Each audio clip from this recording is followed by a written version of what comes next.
বিসমিল্লাহির রহমানির রহিম। Home tutor চ্যানেলের পক্ষ থেকে স্বাগত সবাইকে আজকের আরেকটি ক্লাসে। আজকে আমাদের আরেকটি ক্লাস টেক কোশ্চেন সম্পর্কে। তো আমাদের আজকে যেটা কোশ্চেন সেটা হচ্ছে ঢাকা বোর্ড 2020 সালে আসা মোটামুটি করোনার আগে যে পরীক্ষাগুলো মোটামুটি পারফেক্ট হয়েছিল সেই পরীক্ষার প্রশ্নের লাস্ট যেটা ঢাকা বোর্ড 2020-এর। তো আমরা এখন ঢাকা বোর্ড 2020 সালের যেই টেক কোশ্চেন অংশটা সেটা সলভ করব। তো এটা কোশ্চেনের সলভ করার আগে একটু হিন্টস দিয়ে দিই, সেটা হচ্ছে অক্সিলারি ভার্ব সম্পর্কে দারুণ আইডিয়া দরকার।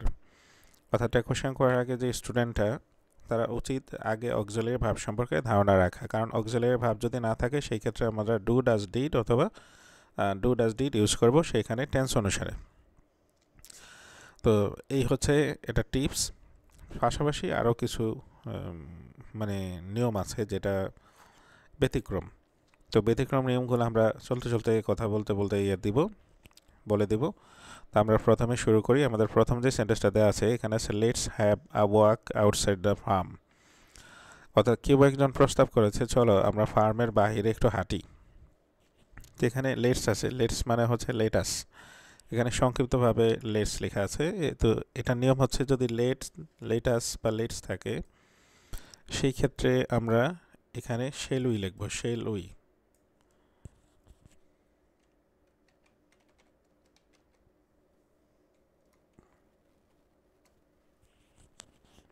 আমরা সেই ক্ষেত্রে শেল উই লিখব।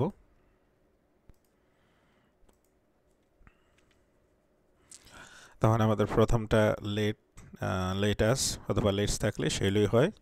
এটা সহজে স্টুডেন্টরা করতে পারবে।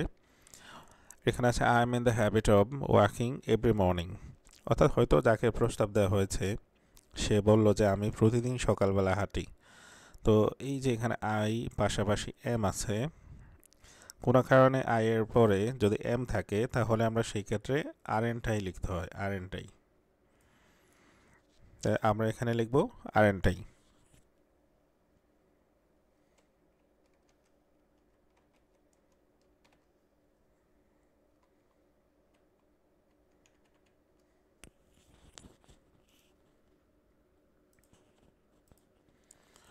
এখন প্রশ্ন হতে পারে যে আই এম থাকলে আর এনটাই কেন হলো। আসলে এটাই ব্যতিক্রম। আই এম থাকলে এটা আর এনটাই, যারা নেটিভ স্পিকার আছে তারা হয়তো এভাবেই তাদের অ্যাটেন্ডেন্সটা করে থাকে, আমরা তো এর বাইরে যাওয়ার সুযোগ নাই। তো সেই ক্ষেত্রে আমরা যদি আমাদের স্টুডেন্টরা যদি বুঝতে অসুবিধা হয় এই ধরনের ক্ষেত্রে সে একটু ভালো করে মনে রাখতে হবে। I am in the habit of, মানে আই এম বা I am eating, I am going, যে কোনো ক্ষেত্রে আর এনটাই ইউজ করতে হবে। নাম্বার সিতে লেখা আছে মর্নিং এন্টারটেইনস আস ফ্রেশ এয়ার। আমরা আগে বলছি একবারে শুরুতেই যে অক্সিলারি ভার্ব খুঁজতে হবে আমার শুরুতে। অক্সিলারি ভার্ব যদি না থাকে সেই ক্ষেত্রে আমাকে ডু ডাজ অথবা ডিডের সাহায্য নিতে হবে। তা আমার এই সেন্টেন্সটাতে কোনো অক্সিলারি ভার্ব নাই, এই টোটাল সেন্টেন্সটাতে অক্সিলারি ভার্ব নাই, কিন্তু আমার এই যে মূল ভাবটা দেওয়া আছে এন্টারটেইন, তো এটার সাথে আমার এই যে এস যুক্ত আছে। কারণ এই যে আমার এটা হচ্ছে থার্ড পারসন সিঙ্গুলার মর্নিং, আর এই কারণে মূল ভার্বের সাথে এস বাই এস যুক্ত করা হয়েছে। তো যেখানে মূল ভার্বের সাথে এস বাই এস থাকে সেটা আমরা এটা কোশ্চেন করার সময় আমরা লিখব ডাজেন্ট। আর আমাদের সাবজেক্ট যেহেতু মর্নিং, এটার পরিবর্তে বসবে ইট।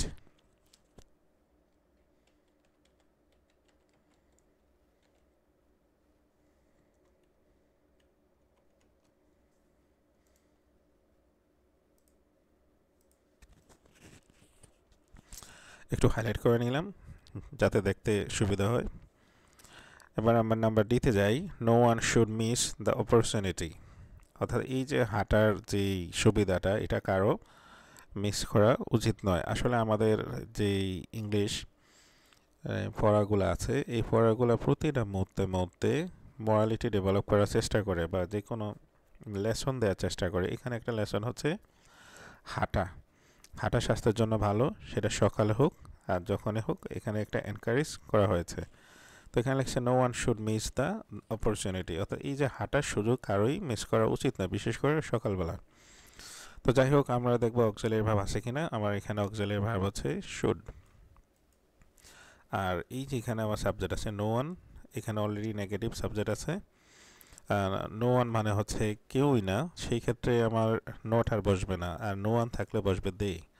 তাহলে আমরা এখানে শুড হচ্ছে লিখবো অক্সিলারি ভার্ব, আর এটার পরিবর্তে লিখবো দে, নট লিখবো না।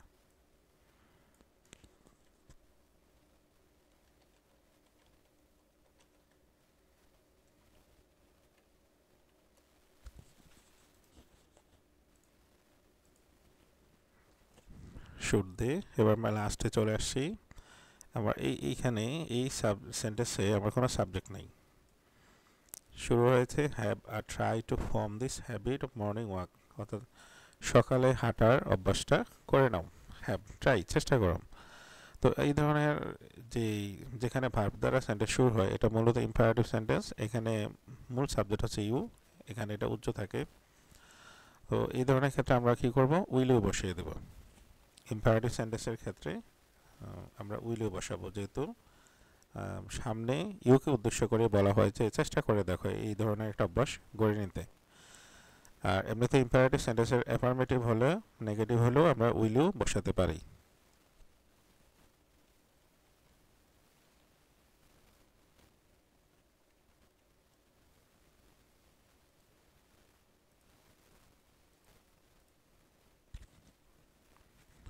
এই হচ্ছে আমাদের 5টা টেক কোশ্চেন্সের, ঢাকা বোর্ড 2020 সালে আসা 5টা টেক কোশ্চেন্সের আনসার লিখিয়ে দিলাম। আশা করি স্টুডেন্টরা যারা ঢাকা বোর্ড 2020 সালে টেক কোশ্চেনটা করার চেষ্টা করছে তারা সহজেই বুঝতে পারবে, এবং পাশাপাশি অন্যান্য টেক কোশ্চেন্সও সিস্টেমটা বুঝতে পারবে। আজকে আমরা শেষ করে দিই। ভালো থাকুন সবাই।